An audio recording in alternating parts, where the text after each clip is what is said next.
Hello everyone, welcome back to my YouTube channel Online Education. Lecture number 2 HPU BEd entrance जो आज conduct करवाया गया HPU BEd entrance 2022 उसका जो प्रश्न नंबर 30 से 50 हिंदी सेक्शन जो है आप लोगों के बीच सॉल्व करके प्रस्तुत कर रहा हूं। यदि चैनल पर नए हैं तो चैनल को सब्सक्राइब ज़रूर करें ताकि आपको नेक्स्ट सेशन का जो है नोटिफिकेशन एकदम मिले। तो जो HPU BEd एंट्रेंस में 31 नंबर पर जो है प्रश्न पूछा गया था, हिंदी सेक्शन जो है 30 से 50 तक पूछा गया था, 30 से 50 प्रश्न तक। तो जो 31 नंबर का प्रश्न है वो है मूर्धन्य व्यंजन है। तो जो मूर्धन्य व्यंजन है वो है ट। यहाँ पर जो है 31 का आंसर सही आंसर जो है ए है। 32 नंबर जो प्रश्न पूछा गया था परिमाणवाचक विशेषण है। परिमाणवाचक जो विशेषण है वो है 5 किलो।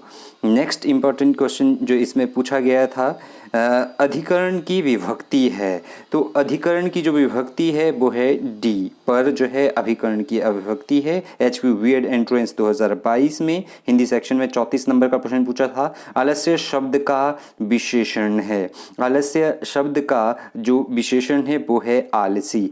आलसी ये राइट आंसर है। 35 नंबर प्रश्न पूछा गया था HPU BEd एंट्रेंस 2022 में बाल का स्त्रीलिंग आप लोगों ने बताना था। बाल का स्त्रीलिंग जो है बाला।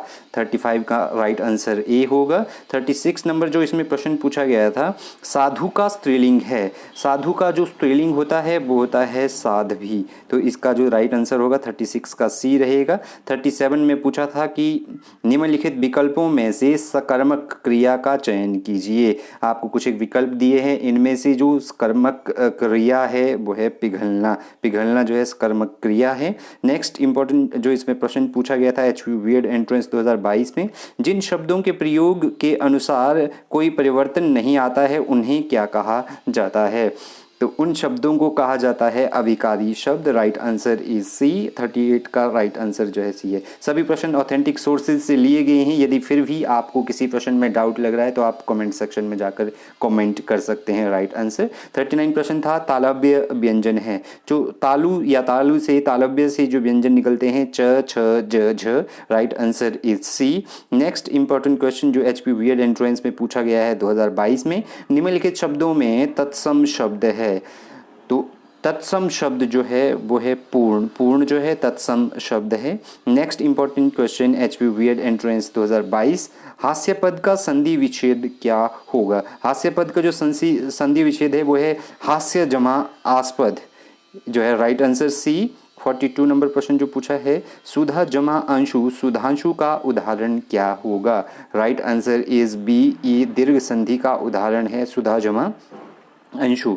43 नंबर प्रश्न जो पूछा गया मिलावट में प्रयुक्त प्रत्यय कौन सा है। मिलावट में प्रयुक्त जो प्रत्यय है वो है आवट।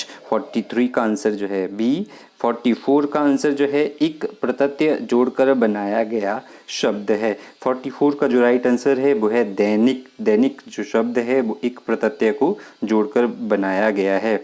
45 नंबर प्रश्न दुबला शब्द में क्या है। दुबले शब्द में 45 का आंसर जो है बी है। दू जो है अब उपसर्ग है। 46 से 40 तक आपको जो है कॉम्प्रीहेंशन दी थी। कॉम्प्रीहेंशन को पढ़कर जो है आपको आंसर देने थे। तो इस कॉम्प्रीहेंशन के जो एक्सपेक्टेड आंसर होंगे 46 का जो राइट आंसर होगा 46 to 50। 46 का जो है जन सुकुल का आशय जो है यहाँ पर क्या होगा। इसका आशय यहाँ पर होगा भीड़ भरा। 46 का आंसर बी रहेगा।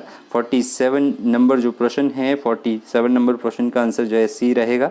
यात्रियों की थकान मिटती थी। आम की छतार डालियों का कारण जो है क्या होता था। नेक्स्ट जो 48 नंबर का प्रश्न इसमें पूछा गया था शाखाहीन रसहीन शुष्क वृक्ष किसको कहा गया है या कहा जाता है। 48 का जो है सी। जो ठूंठ वृक्ष है उनको ये कहा जाता है। Right answer. 49 नंबर पर प्रश्न जो पूछा था आम की वृक्ष के सामने पीपल के बरगद के शर्माने का क्या कारण था। 49 का जो एग्जैक्ट आंसर है वो है बी, हवा की आवाज़ सुनाई देना।